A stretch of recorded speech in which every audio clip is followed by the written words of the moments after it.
Planner virtual class at home में आपका स्वागत करता हूं और उम्मीद करता हूं कि आप इस लॉकडाउन में अच्छे होंगे और इस डीपी का जो हॉलीडे था, जो छुट्टी दी गई थी, उसका बहुत आपने भरपूर एंजॉय किया होगा उसको और पढ़ाई से किसी प्रकार का कॉम्प्रोमाइज़ नहीं किए होंगे। तो जैसा कि आपको पता है कि इस एप्लीकेशन पर जो आपका लास्ट अब टॉपिक पे हम लोग आ चुके हैं बैंकिंग एंड फाइनेंस के, लेकिन कुछ टॉपिक अभी भी हैं जो हम लोग को करने हैं, जिसमें हम लोग बजट को हम लोग देख रहे हैं, जिसमें कॉन्सेप्ट ऑफ बजट, जो फंडामेंटल ऑफ बजट्स है उसके बारे में डिस्कशन करें। और इस बजट का जब कॉन्सेप्ट क्लियर हो जाएगा तब जो 2020 और 21 का जो फिनेंशियल ईयर का जो बजट पेश किया गया था, यूनियन बजट, उसको भी मैं डिस्कस कर दूंगा। हालांकि उस बजट को डिस्कस करने का मेरा मेन उद्देश्य बस इतना ही रहेगा कि जो आने वाले जो CGL का एग्जाम है, जो CHSL का एग्जाम चल रहा है उसमें, या अब जो भी आपका IBPS का PO का एग्जाम या RRB का जो मेंस एग्जाम, उसमें कहीं आपका जो है वो कहीं न कहीं फ्रूटफुल हो, तो उससे क्वेश्चंस रहते हैं। लेकिन ये जो साल का बजट होता है, जो यूनियन बजट होता है, वो उसी साल के लिए एप्लीकेबल होता है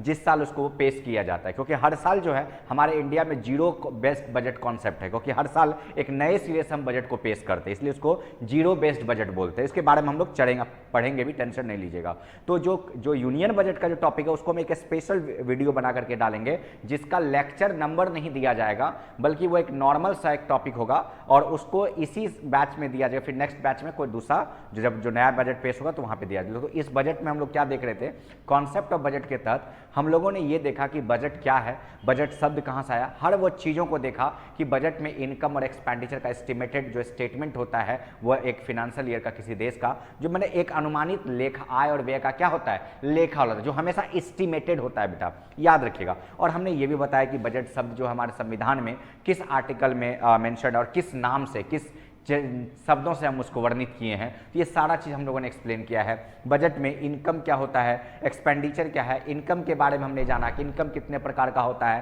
सारा चीज़ हम लोगों ने ये देख लिया। सरकार का इनकम जो है, रेवेन्यू रिसीट क्या होता है, हम लोग रेवेन्यू रिसीट के बारे में क्या बताए थे। देखो बेटा, अक्सर एग्जाम में याद रखिएगा, हमने बजट के बारे में जब बात हम लोग बजट की करते हैं तो बजट में हम लोगों ने क्या देखा, बजट में हम लोगों ने क्या देखा कि हमने ये बजट में देखा कि बजट दो चीज़ों की बातें करता है। एक तो बातें करता है वो इनकम की, एक बात है वो किसकी करता है, इनकम की बात करता है। एक करता है इनकम की और एक बात करता है एक्सपेंडिचर की। यही बात हम लोग कर रहे थे ना, हम लोग इतना दिन में जो है इन्हीं दो चीज़ों को एक्सप्लेन करने की कोशिश करते हैं। और बजट का जो हिस्ट्री है वो भी हम लोग पढ़ेंगे, टेंशन नहीं लीजिएगा।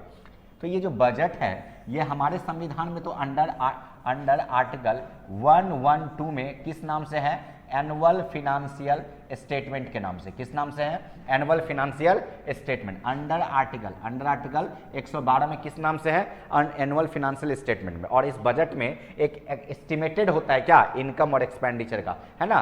तो याद रखिएगा, इनकम के बारे में हम लोगों ने क्या पढ़ा कि इनकम सरकार का 2 प्रकार का है। हम लोगों ने पढ़ा था ना बेटा कि सरकार का इनकम 2 प्रकार का है। एक क्या है आपका है रेवेन्यू रिसीट, एक क्या है रेवेन्यू रिसीट, है ना, एक हमने पढ़ा था रेवेन्यू रिसीट, और दूसरा क्या पढ़ा था बेटा, कैपिटल रिसीट। क्या पढ़ा था, कैपिटल रिसीट, यही पढ़ा था।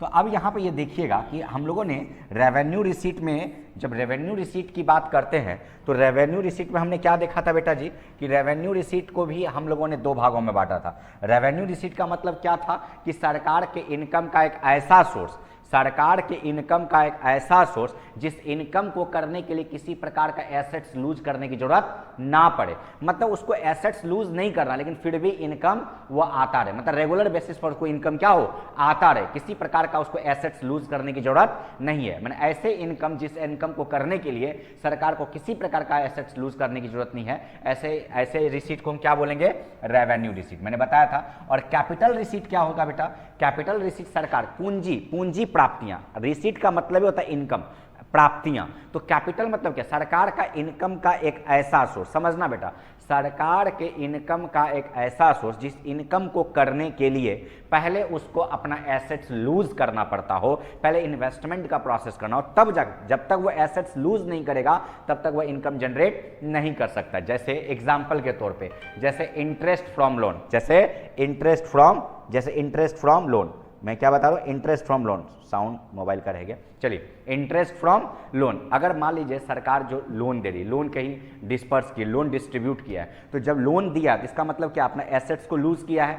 अब जब एसेट्स लूज किया है तो सिंपल सी बात बता बेटा, तो उससे वो जो एसेट्स लूज किया तो उस पर उसको क्या मिल रहा है, इंटरेस्ट। तो पहले पूंजी लगाया तब ना उसने इनकम किया, तो that kind of income receipt is consider under capital receipt. Revenue receipt में हम लोगों ने क्या देखा था बेटा, हमने क्या देखा था कि टैक्स में बेसिकली सरकार के एग्जांपल का क्या है, रेवेन्यू रिसीट का सोर्स क्या है, टैक्सेशन, टैक्स से जो इनकम आ रहा है। और इनकम में क्या मैंने बताया था, एक टैक्स रेवेन्यू मैंने बताया था, एक मैंने क्या बताया था बेटा, एक बताया था बेटा मैंने आपको टैक्स रेवेन्यू, एक बताया था नॉन टैक्स रेवेन्यू, यही बताया था ना, नॉन टैक्स रेवेन्यू। ये इन सारी चीज़ों की चर्चा हम लोगों ने कर रखी थी। नॉन टैक्स रेवेन्यू यहाँ तक क्लियर था। हमने टैक्स रेवेन्यू के बारे में भी बताया कि टैक्स रेवेन्यू को भी दो भाग में बांटा गया है, एक आपका डायरेक्ट टैक्स, एक कौन सा था, डायरेक्ट टैक्स, और एक कौन था बेटा, इनडायरेक्ट टैक्स, है ना, इनडायरेक्ट टैक्स। डायरेक्ट टैक्स में हम लोगों ने इनकम टैक्स को देखा, कैपिटल गेन टैक्स को देखा, कॉर्पोरेट टैक्स को देखा। इनडायरेक्ट टैक्स में हम लोग को बहुत सारे चीज़ों को देखना था, जिसमें जीएसटी एक सबसे important, excise duty, custom duty, VAT, ये सब को हटा करके एक नया चीज लाया गया कॉन्सेप्ट जीएसटी का, जिसका एक पर्टिकुलर टॉपिक है, टेंशन नहीं लीजिएगा, जीएसटी का 1 घंटे का लेक्चर है, मैं आपको एक स्पेशल जीएसटी का एक लेक्चर, जब टैक्सेशन का एक स्पेशल टॉपिक जब मैं पढ़ाऊंगा, इसके बाद का चैप्टर वही होगा, तो मैं वहां पे आपको बताऊंगा, टेंशन नहीं लेना है, ठीक है। तो यहाँ पे मैंने आपको सारा चीज बताया। और नॉन रेवेन्यू टैक्स मैंने क्या बताया था, जैसे आपका फाइन हो गया, जैसे आपका चालान हो गया, जो अदर सोर्सेस हैं गवर्नमेंट के, जैसे आपका रिसीट हो गया, तो ये सारे जो हैं सरकार के क्या हैं, आपके नॉन टैक्स रेवेन्यू, जो अदर सोर्सेस से सरकार के इनकम का सोर्स हो, जिसको हम अदर सोर्सेस भी बोल सकते हैं, जिसको हम अदर सोर्सेस भी बोल सकते हैं, सरकार का अदर सोर्सेस हो सकता है इनकम का। लेकिन कैपिटल रिसीट के बारे में मैंने क्या बताया बेटा, कि कैपिटल रिसीट के बारे में हमने ये बताया कि सरकार के इनकम का एक ऐसा सोर्स, फिर से देखो मैं एक एक चीज को बता रहा हूं बेटा, याद कीजिएगा, आप इस चीज को अगर समझ गए ना, तो जिंदगी में कभी भी किसी जगह आपकी गलती नहीं होगी। कैपिटल रिसीट का मतलब होता है सरकार के इनकम का एक ऐसा सोर्स, जिस इनकम को करने से पहले उनको अपना एसेट्स लूज करना पड़े। एसेट्स जब तक, एसेट्स मतलब क्या, जब तक वो अपना इन्वेस्टमेंट नहीं करेगा, जब तक किसी तरह से वो एसेट्स लूज नहीं करेगा, तब तक वो उस पर इनकम नहीं अर्न कर सकता। तो सिंपल सी बात है बेटा, जैसे एग्जाम्पल, फॉर एग्जाम्पल में क्या ले सकते हैं, इंटरेस्ट फ्रॉम लोन, जैसे क्या ले सकते हैं, interest from loan, interest from loan, ये एक बात हम रख सकते हैं, इंटरेस्ट फ्रॉम लोन, क्योंकि लोन उसने दिया, लोन अब किसी को भी दे सकता है बेटा, कहीं पे भी किसी को भी लोन दिया है, तो जब लोन दिया तो इसका मतलब क्या हुआ, एसेट्स लूज किया और उसी एसेट्स पे उसने क्या किया, इंटरेस्ट पाया। तो सरकार का कैपिटल लगा, जब पहले कैपिटल लगाया और फिर उसने क्या किया, इनकम किया, तो that is a capital receipt. तो एक बात ध्यान देखिएगा बेटा, यहाँ पे एक बात ध्यान देने वाली बात क्या है, यहाँ सिंपल सा समझिएगा, अगर मैं एक लाइन में कहूँ, अगर मैं एक लाइन में कहूँ सरकार का, अगर सरकार का टोटल इनकम, अगर हम टोटल इनकम की बात करें, टोटल इनकम की बात करें सरकार का, तो दैट इज, यहाँ पे दैट इज लिख सकते हैं ना, दैट इज टोटल इनकम, क्योंकि अभी हमने इनकम की बात की है सरकार की, अभी तक हम सरकार के एक्सपेंडिचर पर नहीं गए हैं। तो हम एक कंक्लूजन तो निकाल सकते हैं ना बेटा, हमने क्या लिखा है, इनकम की बात हम कर रहे हैं, हम बात किसकी कर रहे हैं, इनकम की, लेकिन कैसा, तो टोटल की बात करें तो टोटल इनकम क्या हो सकता है बेटा, एक बात बताओ, टोटल इनकम यही हो सकता है बेटा कि रेवेन्यू रिसीट, क्योंकि इनकम को दो भागों में बांटे थे, एक रेवेन्यू रिसीट और दूसरा कैपिटल रिसीट। तो एक तो रेवेन्यू रिसीट हो जाएगा बेटा, अगर एक रिसीट हम बोल सकते हैं ना, एक क्या हो सकता है, revenue receipt plus capital receipt, या प्लस कैपिटल रिसीट, यही ना है बेटा, कैपिटल रिसीट। तो सिंपल सी बात है कि एक फॉर, अगर टोटल इनकम, सरकार का टोटल इनकम की बात करें, तो revenue receipt plus capital receipt, यही दोनों को मिला करके ना सरकार का टोटल इनकम होगा। और मैंने ये भी बता दिया बेटा कि सरकार का जो टोटल इनकम होता है वो कहाँ पे स्टोर होता है, कॉन्सोलिडेटेड फंड ऑफ इंडिया में, जो सरकार का एक फंड अकाउंट होता है, जिस अकाउंट को कौन होल्ड करता है, आरबीआई, क्योंकि भारत सरकार का बैंक कौन है, आरबीआई। ये सारी बातें मैंने आपको बता रखी थी लास्ट वीडियो में। लेकिन अब जो मैटर है बेटा, जो सबसे इंपॉर्टेंट है, वो है सरकार का एक्सपेंडिचर। सरकार का क्या है बेटा, एक्सपेंडिचर। अब जो हम लोग को बात करनी थी, वो बात किसकी करनी थी, सरकार के एक्सपेंडिचर की, इसकी बात करनी थी। बजट में किसकी बात करनी थी, अब सरकार के एक्सपेंडिचर की। यही जो वर्ड है एक्सपेंडिचर, इसी एक्सपेंडिचर में जब इनकम का डिस्कशन हमने कर लिया, अब बात है किसकी, एक्सपेंडिचर की। तो देखते हैं सरकार का एक्सपेंडिचर, इसी एक्सपेंडिचर को बेटा जी पेमेंट भी बोलते हैं, इसी एक्सपेंडिचर को हम लोग पेमेंट भी बोलते हैं, भुगतान। और एक्सपेंडिचर मतलब क्या होता है, एक्सपेंडिचर मतलब क्या होता है, खर्च। एक्सपेंडिचर मतलब भी खर्च और पेमेंट मतलब भी क्या, भुगतान। बटवा इज द सेम। जैसे हमने इनकम को क्या बोला था, इनकम को ही हमने क्या बोला था बेटा, रिसीट बोला था ना। इनकम को ही हमने क्या बोला था, रिसीट बोला था ना बेटा, रिसीट बोला था ना। उसी तरह हम एक्सपेंडिचर को क्या बोल सकते हैं, पेमेंट बोल सकते हैं। बटवा इज द सेम है, कहीं किसी प्रकार का दिक्कत नहीं है। अब समझना कि जैसे इनकम को दो भागों में हमने बांटा, इनकम को कितने भागों में हमने बांटा, इनकम को देखो हमने दो भागों में बांटा। एक बांटा था रेवेन्यू रिसीट, एक मैंने क्या बांटा, रेवेन्यू रिसीट, दूसरा कैपिटल रिसीट। तो उसी तरह एक्सपेंडिचर को भी दो भागों में बांटना होगा। उसी तरह एक्सपेंडिचर को भी क्या करना पड़ेगा बेटा, दो भागों में हम लोग को बांटना पड़ेगा। क्या करना पड़ेगा, दो भागों में बांटना पड़ेगा। देखो एक्सपेंडिचर को अगर हम दो भागों में बांटते हैं, अगर एक्सपेंडिचर को भी दो भागों में बांटते हैं तो दो भाग क्या क्या हो सकता है, दो पार्ट क्या क्या हो सकता है। अगर हमको सरकार का बजट में तो दो ही चीज की बात होती है बेटा, इनकम और एक्सपेंडिचर की। We have already discuss about the income process, तो now we are going to discuss about the topic of expenditure. तो एक्सपेंडिचर में हमको क्या करना, दो भाग में बांटना है। एक क्या है, रेवेन्यू एक्सपेंडिचर, एक क्या है, रेवेन्यू एक्सपेंडिचर। रेवेन्यू एक्सपेंडिचर मैं शॉर्ट में लिख देता हूं बेटा, रेवेन्यू एक्सपेंडिचर। और इधर है एक कैपिटल एक्सपेंडिचर, कैपिटल एक्सपेंडिचर। देखो बेटा, जानते हो अगर आप इंटरव्यू में, अब तो सीजीएल में इंटरव्यू नहीं रहा, लेकिन जब सीजीएल में इंटरव्यू होता था, एसएससी का जब सीजीएल का एग्जाम जब पहले आप जब देते तो पहले इंटरव्यू भी होता था, और इंटरव्यू में बहुत हिटेड टॉपिक होता था इन दोनों टॉपिक से। इन दोनों से बहुत ज़्यादा क्वेश्चंस पूछे जाते थे, इन दोनों से भी क्वेश्चन पूछे जाते, और कंसोलिडेटेड फंड ऑफ इंडिया वाला जो मैंने पॉइंट बताया वो भी पूछे जाते थे। लेकिन अब वो सारे क्वेश्चंस बैंक के इंटरव्यू में पूछे जाते हैं, क्योंकि बजट ना ही सिर्फ इकोनॉमिक्स का पार्ट है बल्कि एक फाइनेंस का पार्ट है। बजट क्या है, एक फाइनेंस का पार्ट है, और फाइनेंस क्या, बैंक क्या है, बैंकिंग एंड फाइनेंस दोनों चीज़ को हम लोग को पढ़ना ना, तो वहाँ पर ये इंपॉर्टेंट रोल रहता है इंटरव्यू रूम में। और आपके रिटन एग्जामिनेशन में भी क्वेश्चंस पूछे जाते हैं। तो यहाँ देखते हैं कि क्या देखा मैंने, एक रेवेन्यू एक्सपेंडिचर है बेटा, और दूसरा क्या है, कैपिटल एक्सपेंडिचर। देखो मैंने क्या बताया कि नाम से ही पता चलता है, अगर बैंकिंग एंड फाइनेंस को अगर समझना है ना तो आप उसके नाम को तोड़ना सीख जाओ, आप समझ जाओगे वो कहना क्या चाह रहा है। देखो क्या कह रहा है आपसे, रेवेन्यू मतलब राजस्व, सरकार का राजस्व, व्यय, एक्सपेंडिचर मतलब क्या, व्यय, व्यय मतलब खर्च, है ना, राजस्व खर्च की बात कर रहा है वो, है ना, राजस्व खर्च की बात कर रहा है। तो सिंपल सा सोचो बेटा कि जब रेवेन्यू एक्सपेंडिचर की बात करते हैं इसको हम कैसे डिफाइन करेंगे। यहां पर देखना, एक बात याद रखोगे ना बेटा तो तुमको समझ में आ जाएगा। एक चीज दिमाग में रखोगे ना तो आपको एक चीज क्लियर हो जाएगा कि ये क्या है। सरकार का एक ऐसा खर्च, सरकार का एक ऐसा खर्च जिस खर्च में सरकार का एक ऐसा खर्च जिस खर्च को करने के बाद सरकार किसी प्रकार का एसेट्स जनरेट नहीं कर पा रहा है, उल्टा उसको अपना एसेट्स लूज कर रहा है, और उससे किसी प्रकार का वो लायबिलिटी कम नहीं कर पा रहा है। उसका ना ही लायबिलिटी कम हो रहा है, मतलब समझो एक तरफ से क्या उसका एसेट्स लूज हो रहा है, और दूसरे तरफ क्या है उसका लायबिलिटी कम भी नहीं हो रहा है। मतलब एसेट्स जो है, सरकार का एक ऐसा खर्च जिसमें एसेट्स लूज तो हो रहा है, एसेट्स जा तो रहा है, लेकिन सरकार की लायबिलिटी जो है, वो भी जो है डिक्रीज नहीं हो रही, वो भी डिक्रीज जो है नहीं हो रही है।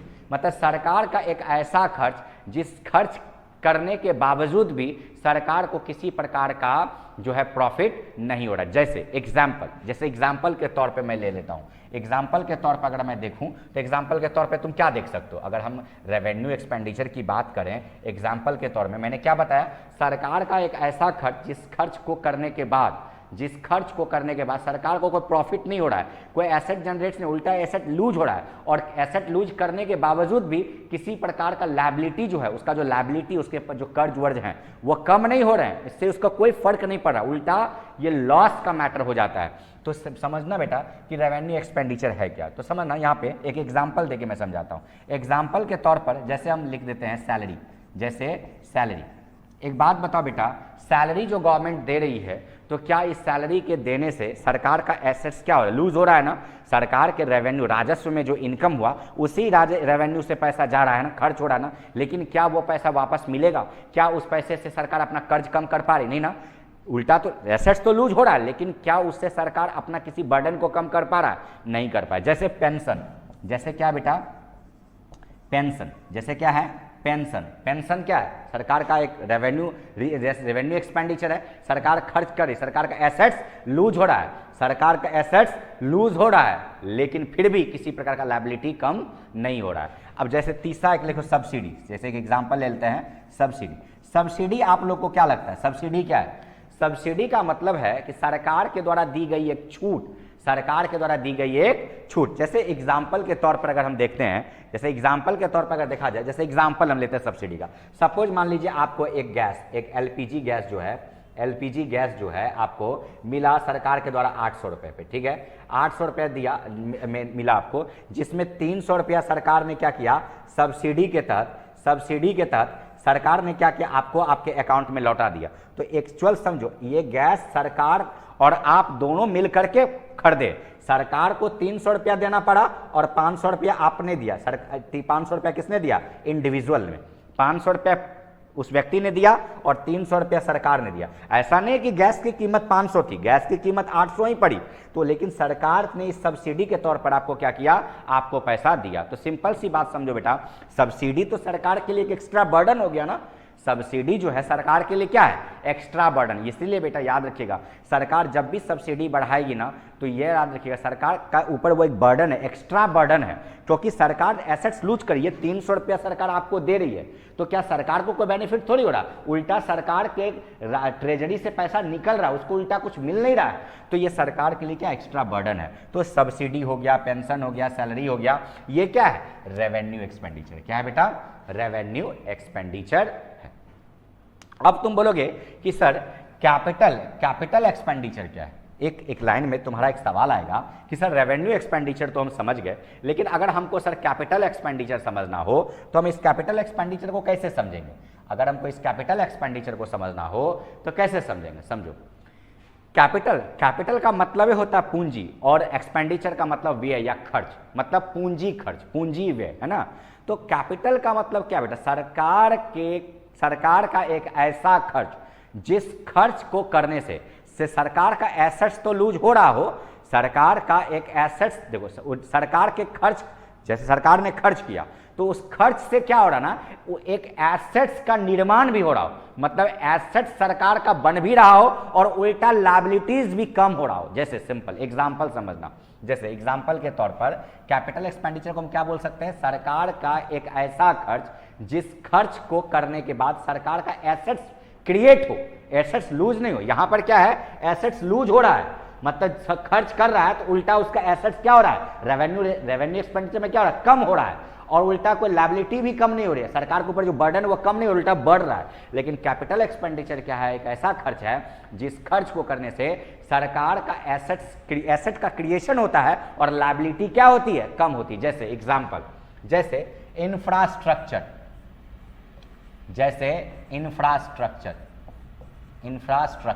जैसे एक बात बता बेटा, इंफ्रास्ट्रक्चर में क्या है कि जैसे रोड एंड कंस्ट्रक्शन का काम हो गया, जितने भी इंफ्रास्ट्रक्चर्स हो गए, सरकार अगर बना रही है तो वो क्या है, एसेट्स का निर्माण हो रहा है ना, और जब करेगी तो निश्चित है कि उससे फिर क्या करे, इनकम करेगी, और वो क्या करे, अपने बर्डन को कम। जैसे एक एग्जांपल और लेते हैं, डिसइन्वेस्टमेंट का मतलब क्या होता है बेटा, डिसइन्वेस्टमेंट का मतलब होता है जब सरकार किसी सरकारी कंपनी में अपने शेयर को बेच देती है, अपने शेयर को क्या करती है, बेच देती है, और अपने शेयर को बेच करके उस कंपनी में अपनी अंशधारिता, अपना स्टेक कम कर लेती है, तो उसको क्या बोलते हैं, उसको क्या बोलते हैं, डिसइन्वेस्टमेंट। क्या बोलते हैं, डिसइन्वेस्टमेंट। क्या बोलते हैं, डिसइन्वेस्टमेंट। जैसे यहां पे देखो, एक चीज और एग्जांपल मैं तुमको बताता हूं। जैसे सपोज एक डिसइन्वेस्टमेंट का एक एग्जांपल मैं देता हूं। सपोज मान लीजिए आईओसी है, इंडियन ऑयल कॉर्पोरेशन, एक एग्जांपल मैं दे देता हूं इसका, एक एग्जांपल इसका मैं देता हूं। इंडियन ऑयल कॉर्पोरेशन है, इंडियन ऑयल कॉर्पोरेशन में सपोज मान लीजिए सरकार का 60% का, एग्जांपल दे रहा हूं, 60% का स्टेक है। अब सरकार को फंड की जरूरत है, सरकार को क्या है, फंड की जरूरत है। अब सरकार फंड की जरूरत क्यों है भाई? हो सकता है सरकार के ऊपर कर्ज है, टेंशन है, सरकार अपने टैक्स जो इंटरेस्ट पेमेंट वो करती है, जो उसने लोन लिया विदेशी संस्थाओं से, वित्तीय संस्थाओं से, उसका कर्ज बढ़ रहा है, मान लो उसको अपने बर्डन को कम करना है, तो वो क्या करेगी कि मान लो इस 60% में 10% बेच दिया अपना 10% क्या किया, पहले तो इन्वेस्ट किया था, मान लो डिश को हटा देते हैं, इन्वेस्टमेंट, पहले इन्वेस्टमेंट कितना का किया 60 का, अब उसको लग रहा है उसको फंड की जरूरत है तो उधार लेगा। एक बात बताओ बेटा, तुमको जब पैसे की जरूरत पड़ती है तो पहला तुम अप्रोच कर्ज लेने के लिए करते हो कि पहले खुद से व्यवस्था करते हो? पहले कोई ऐसा तरकीब निकालते हो नहीं कि हमको कर्ज ना लेना पड़े, क्योंकि कर्ज लोगे तो तुमको इंटरेस्ट पेमेंट करना पड़ेगा, लेकिन अगर अपने घर का कोई सामान है या कोई चीज है उसको बेच दोगे तो कम से कम तुमको उस पर इंटरेस्ट तो नहीं देना पड़ेगा ना। उसी तरह सरकार ने क्या किया, अपना जहां जहां इन्वेस्टमेंट किया था उस सरकारी कंपनी में से वहां पे उस कंपनी में अपना शेयर को क्या कर दिया, बेच करके अपनी अंशधारता को कम कर लिया। तो मान लो 60% था, 10% बेच दिया, तो जो 10% का जो वैल्यू होगा वह सरकार को क्या मिलेगा, एक फंड के रूप में मिलेगा, एक फंड के रूप में मिलेगा। अब यह फंड सरकार जो भी करे उसे अपना इंटरेस्ट पेमेंट करे, जो भी करे, तो समझो तो इसमें सरकार का जो अंश था अब कितना बन गया, अब स्टेक कितना बचा, 50% ना। तो सरकार अपना शेयर बेच करके उस कंपनी में अंशधारता कम कर लिया, पहले इन्वेस्ट कर दिया, फिर क्या किया, डिस मतलब उसको फिर बेच दिया, तो that is called disinvestment, है ना। जैसे एक एग्जाम्पल और देना चाहेंगे हम कैपिटल एक्सपेंडिचर का, एक एग्जाम्पल कैपिटल एक्सपेंडिचर का और देना चाहेंगे। जैसे समझना, जैसे मैं बताता हूं, interest from loan, interest from loan, interest from loan.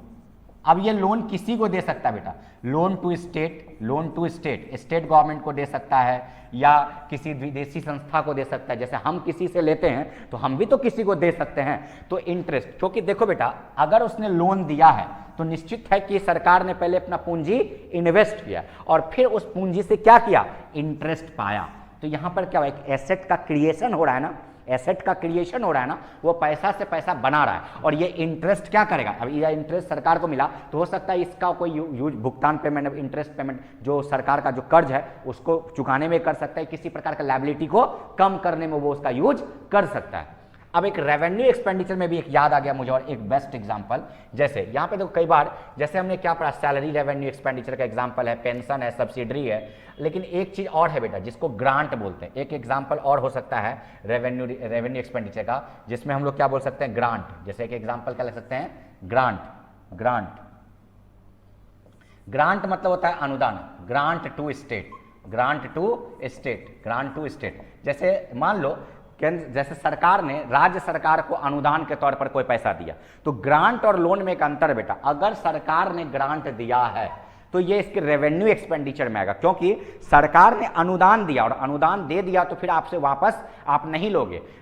Grant का मतलब होता है अनुदान, दान में दिया गया पैसा, अब वापस आप उससे नहीं लोगे, ना ही वो पैसा आपको बैक मिलेगा, ना ही उस पर किसी प्रकार का इंटरेस्ट मिलेगा। तो देखो बेटा सरकार का मान लो रेवेन्यू रिसीट 100 रुपया था, इस 100 रुपया में 30% वो दे दिया अनुदान, तो इस 100 रुपया में 30% माइनस करोगे तो 70 रुपया हुआ ना। अब इस 30 रुपया जो वो इन्वेस्ट किया, जो खर्च हुआ सरकार का, क्या इस पर किसी प्रकार का एसेट क्रिएशन हो रहा, नहीं हो रहा है, क्या रिकवरी होगा, नहीं ना। तो उल्टा सरकार का क्या हुआ, घाटा। रेवेन्यू एक्सपेंडिचर जो है वो सरकार के एक लॉस का कारण है। तो हमेशा बताइए तो यहां पर क्या हुआ कि एसेट्स लूज हो रहा है, उल्टा किसी प्रकार का एसेट क्रिएशन नहीं, सरकार के खर्च से किसी प्रकार का एसेट का क्रिएशन नहीं हुआ, बल्कि उल्टा एसेट का लूज हो रहा है, एसेट लूज हो रहे हैं और इस एसेट लूज होने के कारण किसी प्रकार का लायबिलिटी भी कम नहीं हो पा रहा। लेकिन यहां पर क्या है, इंटरेस्ट फ्रॉम लोन है। देखो एग्जाम में क्वेश्चन पूछे जाते घुमा के कि interest from loan is consider under which category of expenditure of government. तो याद रखिएगा बेटा ये क्या हो जाएगा, कैपिटल एक्सपेंडिचर हो जाएगा, क्योंकि सरकार ने क्या किया, पहले कैपिटल इन्वेस्ट किया और फिर वहां से क्या किया, पैसा कमाया, ये याद रहेगा। तो ये सारी चीजें जो थी, जो इनकम की बातें हमने कर दी, और ये जैसे रोड एंड इंफ्रास्ट्रक्चर हो गया, अभी मैंने आपको बताया, जितने भी जिसमें कैपिटल लगने के बाद सरकार का एसेट्स क्रिएशन हो रहा हो, तो और उसके बाद सरकार को प्रॉफिट भी हो, उससे वो इनकम करने के बाद सरकार अपने लायबिलिटीज को क्या कर पाए, कम भी कर सके, एक सोर्स बने, तो वैसा क्या कहलाता है, उसी को क्या बोलते हैं, कैपिटल एक्सपेंडिचर। क्या बोलते हैं, कैपिटल एक्सपेंडिचर। अब देखो तो मेरा जैसे एक मिनट यहाँ पे देखना जरा, एक बात बताओ, अभी हम लोगों ने क्या देखा कि अगर टोटल इनकम की जब हम बात किए थे, एक मिनट यहाँ देखते हैं, जब हमने टोटल इनकम की बात की तो टोटल इनकम में क्या देखा हम लोगों ने, टोटल इनकम में हम लोगों ने देखा सरकार का टोटल इनकम जब बात किए तो टोटल इनकम में हम लोगों ने क्या देखा, सरकार का टोटल इनकम क्या था बेटा, revenue receipt plus capital receipt, है ना, कैपिटल रिसीट, यही था ना बेटा, सरकार का टोटल इनकम यही था। और सरकार का टोटल एक्सपेंडिचर क्या है, सरकार का टोटल एक्सपेंडिचर क्या है, अगर देखा जाए सरकार का टोटल एक्सपेंडिचर क्या, अभी तुरंत मैंने बताया ना बेटा, टोटल एक्सपेंडिचर क्या हो सकता है, एक रेवेन्यू एक्सपेंडिचर हो जाएगा, एक रेवेन्यू एक्सपेंडिचर हो जाएगा, है ना, और दूसरा क्या हो जाएगा आपका कैपिटल एक्सपेंडिचर, है ना, कैपिटल एक्सपेंडिचर, है ना। देखो यही दोनों मिलकर ना सरकार का बजट बनता है बेटा, यही दोनों मिलकर के अगर टोटल इनकम और टोटल, ये बताओ टोटल इनकम और टोटल एक्सपेंडिचर को अगर जोड़ दिया जाए तो यही ना बेटा बजट कहलाएगा, यही ना बजट कहलाएगा, यही ना बजट कहलाएगा कि नहीं कहलाएगा, एक बात बताओ, टोटल इनकम अगर हमको कहना हो कि बजट क्या है, अगर कोई पूछ दे कि हमसे बजट क्या है, बजट में क्या है, तो एक बात बताओ बेटा, अगर टोटल बजट की बात करें, अगर हमसे टोटल बजट कोई पूछे तो टोटल बजट में हम किन बातों का चर्चा करेंगे, टोटल बजट में हम दो ही चर्चा करेंगे, क्या, एक करेंगे टोटल इनकम का और दूसरा किसकी बात करेंगे बेटा, टोटल एक्सपेंडिचर का, है ना, टोटल एक्सपेंडिचर का, इसी का बात करेंगे ना, तो यही ना आपका टोटल बजट हुआ बेटा, यही टोटल बजट ना हुआ। अब समझना बेटा, अब यहीं पर समझने वाली बात है, यहीं पर देखना बजट को ना क्लासिफाई किया जाएगा, बजट को क्या, नेचर वाइज, उसके परफॉर्मेंस के वाइज, बजट के परफॉर्मेंस के हिसाब से अब इसको क्या किया जाएगा, कैटेगराइज किया जाएगा, बजट को परफॉर्मेंस के अकॉर्डिंग। देखो मैंने क्या बताया, टोटल बजट यही दो चीज से मिलकर बनाना बेटा, टोटल इनकम और क्या, टोटल एक्सपेंडिचर, और टोटल इनकम मतलब क्या, रेवेन्यू रिसिप्ट और कैपिटल रिसिप्ट, और टोटल एक्सपेंडिचर मतलब क्या, रेवेन्यू एक्सपेंडिचर और कैपिटल एक्सपेंडिचर, है ना। तो इसमें तो दोनों आ जाएगा, इसमें आपका आ जाएगा कौन, अगर इसकी बात करें, इस पर्टिकुलर की बात करें तो इसमें कौन कौन है, आपका रेवेन्यू रिसीट है प्लस क्या है, कैपिटल रिसीट, है ना, दोनों इसमें है। और अगर इसकी बात करें तो इसमें कौन कौन है, इसमें जो है आपका कैपिटल एक्सपेंडिचर है और क्या है, सॉरी रेवेन्यू एक्सपेंडिचर है और कैपिटल एक्सपेंडिचर है, ये ना बेटा, ये दोनों मिलकर के इसमें है। तो सिंपल सी बात, अब यहीं पर इसी दोनों के परफॉर्मेंस के हिसाब से हम बजट को क्या करेंगे, कैटेगराइज करेंगे। जरा समझना, देखना कैसे। अब देखो यहां पर समझने वाली बात है कि अगर मैंने क्या बोला कि बजट को अगर परफॉर्मेंस के हिसाब से देखा जाए, बजट को क्या देखा जाए, परफॉर्मेंस के हिसाब से, अकॉर्डिंग टू परफॉर्मेंस के साथ मैं यहाँ लिख देता हूँ, परफॉर्मेंस के अकॉर्डिंग टू परफॉर्मेंस के देखा जाए, अकॉर्डिंग टू परफॉर्मेंस, यहाँ पे मैं लिख देता हूँ अकॉर्डिंग टू परफॉर्मेंस के हिसाब से अगर देखा जाए तो बजट को 3 भागों में बांटा गया बेटा। कितने भागों में बांटा गया है, 3 भागों में। कितने भागों में, 3 भागों में। समझना कैसे, सबसे पहला क्या हो जाएगा, पहले होगा, एक होगा बेटा बैलेंस बजट, क्या होगा, बैलेंस्ड बजट, है ना। दूसरा क्या होगा बेटा, दूसरा होगा सरप्लस, दूसरा क्या होगा, सरप्लस बजट, क्या होगा, सरप्लस बजट, है ना। तीसरा क्या होगा बेटा, बजट डेफिसिट,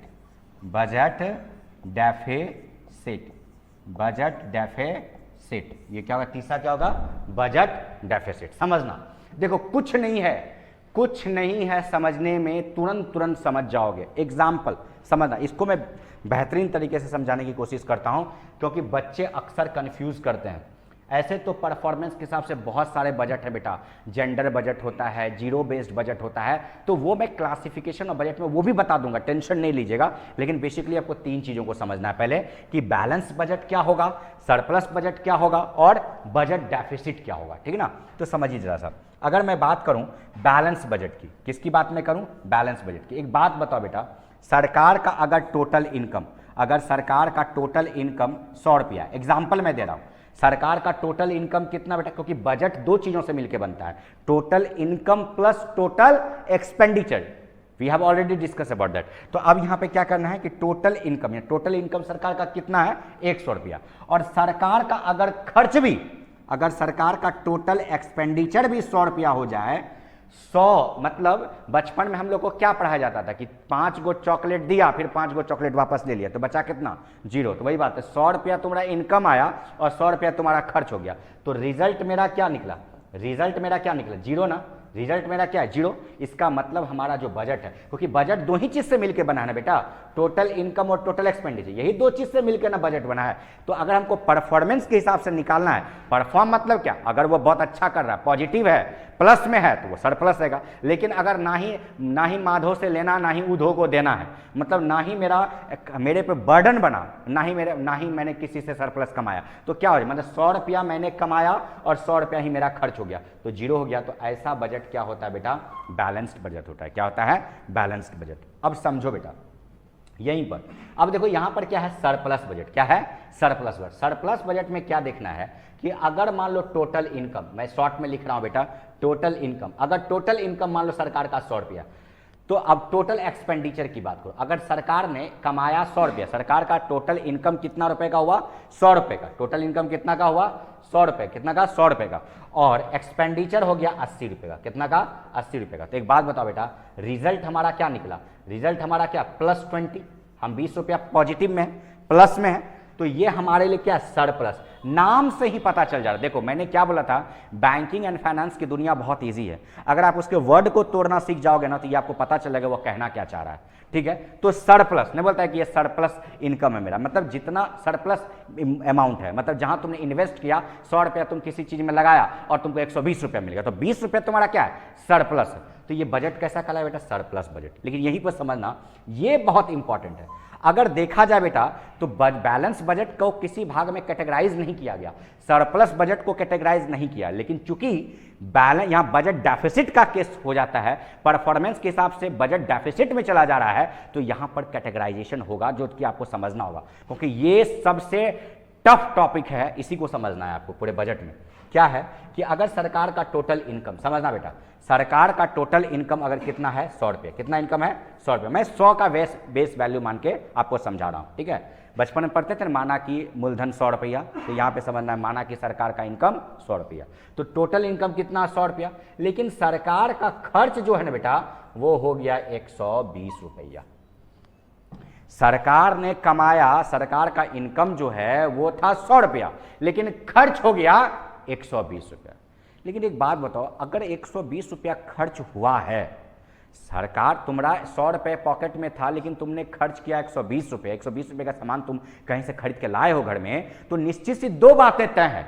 एक तो ये तय है कि तुमने ये 20 रुपया किसी से कर्ज लेकर के या तो उसको दिया या तो क्रेडिट पर वो सामान उठाया होगा 20 रुपये का, मैंने किसी न किसी तौर पे इनडायरेक्ट वे में, डायरेक्ट वे में हम यही कह सकते हैं कि 20 रुपये तुम माइनस में हो, ये 20 रुपये तुम माइनस में, और ये 20 रुपये तुमने किसी से कर्ज लिया होगा, कर्ज लेकर के उसको पेमेंट किया होगा, तभी वो सामान तुमको मिला होगा। यही बात हुआ होगा। तो सिंपल सी बात है, सरकार का इनकम था कितना? 100, खर्च हुआ 120 टका, तो इसका मतलब तो ये तो तय हो गया ना बेटा कि घाटे का सौदा हो गया। ये क्या हो गया? घाटे का सौदा हो गया। खर्च हमारा इनकम 100 और खर्च 120 टका, तो माइनस ये 20 रुपया, ये जो घाटा है, अब यहीं पर समझना, ये घाटा जो सरकार का हो गया, तो इस घाटा को दो, देखो अगर देखा जाए बेटा, तो डेफिसिट, जो डेफिसिट को जो बोलते हैं, बजट में जो डेफिसिट वर्ड है ना, इस बजट में जो डेफिसिट है, तो यहां पर मैंने क्या देखा, पूरे बजट की बात कर रहे हैं ना, जब बजट वर्ड आ गया, तो याद रखिए, जब भी बजट वर्ड आ जाए तो बात टोटल इनकम की होगी और टोटल एक्सपेंडिचर की, ये बात ध्यान रखिएगा। लेकिन हम तो इतना सीख गए ना कि बजट घाटे में चला गया, ये तो क्लियर हो गया। लेकिन यहीं पर अब देखो डेफिसिट को भी कैटेगराइज करेंगे, जो सबसे बड़ा मुद्दा है, और इसका डायरेक्ट फॉर्मूला पूछा जाता है एग्जाम में, जो कि बहुत सारे लोग आपको नहीं क्लियर कर पाएंगे। इस चीज को समझना क्या है। देखो अगर डेफिसिट की बात करें, अगर हम बजट डेफिसिट की बात करें, देखो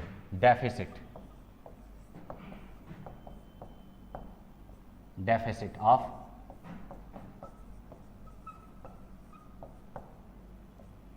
बजट को, अगर बजट के डेफिसिट की बात करें तो इनको 3 भागों में बांटा गया बेटा। कितने भागों में बांटा गया है? 3 भागों में। कितने भागों में? 3 भागों में। 3 भागों में कौन कौन? तो एक होता है बेटा रेवेन्यू डेफिसिट, ठीक है। दूसरा होता है बेटा फिस्कल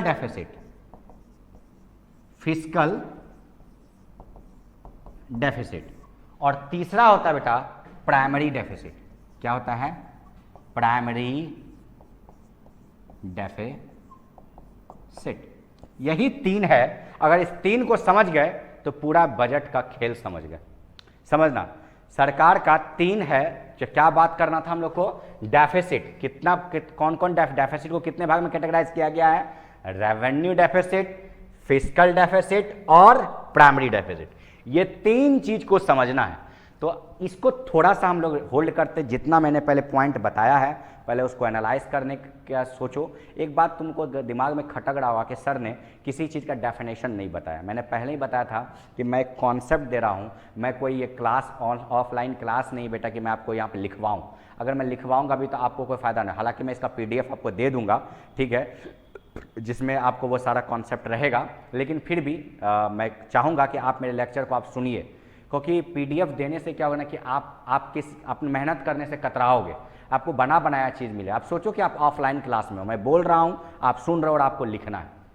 PDF आपको कमज़ोर बनाएगा, आपका जो लेबर है उसको कहीं ना कहीं आप उसमें आप कोताही करोगे, आप कहोगे अब मेहनत करने से कतराओगे, तो वो काम नहीं करना है। तो अभी तक जो है आप इसको देखिए, यहीं से हम लोग थोड़ा आगे बढ़ेंगे और इसके बाद हम लोग पूरा डेफिसिट ऑफ बजट को देखेंगे, और ये पूरा बहुत इंपॉर्टेंट है। इसके बाद का टॉपिक यही होगा जो आपका 4th लेक्चर होगा बजट का, और उसके बाद हम लोग हिस्ट्री ऑफ बजट देखेंगे। इसी में हिस्ट्री ऑफ बजट देख लेंगे, और तब जा करके हम लोग एक टैक्सेशन का पॉइंट देखेंगे, और टैक्स जब खत्म हो जाएगा तब जो है हम लोग का एक बजट का एक जो मैंने आपको बोला था अंतरिम बजट जो पेश हुआ था 2020-21 का, उसका हम आपको दे देंगे। तो तब तक के लिए मैं इतना ही कहूँगा कि आप इसको देखते रहिए, समझते रहिए और लिखते रहिए।